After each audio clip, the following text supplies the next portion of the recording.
saya Aswad Gali Abadi, NIM 0502955599 dari UT Jember.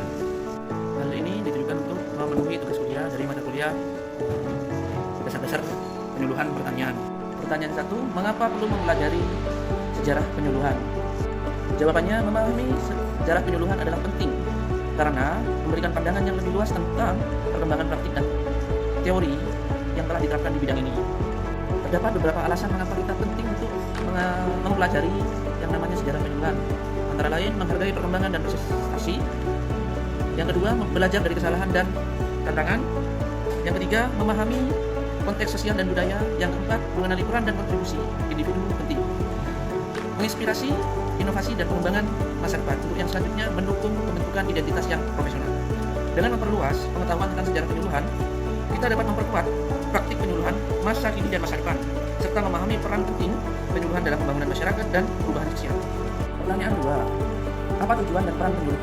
Beberapa tujuan dari penyuluhan antara lain meningkatkan pengetahuan, yang kedua meningkatkan keterampilan, yang ketiga adalah mendorong perubahan perilaku, yang keempat adalah pemberdayaan masyarakat, yang kelima adalah meningkatkan kualitas hidup.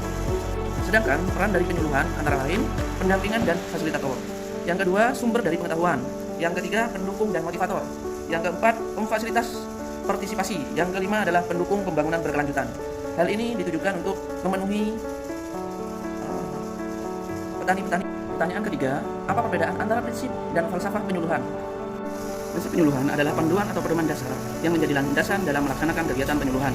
Beberapa prinsip yang menggambarkan penyuluhan antara lain partisipasi, pendekatan yang berpusat pada masyarakat, yang ketiga adalah kolaborasi, yang keempat adalah penyampaian informasi yang akurat dan terpercaya, yang kelima adalah empowerment atau pemberdayaan, yang keenam adalah kontinuitas dan keterpaduan, dan yang ketujuh evaluasi dan pembelajaran. Sedangkan falsafah penyuluhan adalah kegiatan untuk mendidik orang dengan tujuan mengubah perilaku sesuai yang direncanakan, yakni orang menjadi semakin maju. Beberapa falsafah penyuluhan antara lain pemberdayaan, partisipasi masyarakat, yang ketiga keadilan sosial, yang keempat adalah pendidikan seumur hidup, yang kelima adalah hak asasi manusia, yang keenam keterbukaan dan inklusivitas, yang ketujuh adalah pendekatan holistik, yang kedelapan adalah pertumbuhan pribadi dan pemahaman diri. Prinsip dan filosofi penyuluhan saling terkait dan saling mendukung. Keduanya memiliki perbedaan dengan cangkupan konsep dan tingkat spesifikasinya. Prinsip-prinsip menyediakan panduan praktis untuk tindakan penyuluhan, sedangkan filosofi menyediakan kerangka kerja konseptual dan nilai-nilai mendasar yang menginformasikan praktik tersebut. Untuk penjelasan lebih lanjut bisa ditinjau pada video selanjutnya.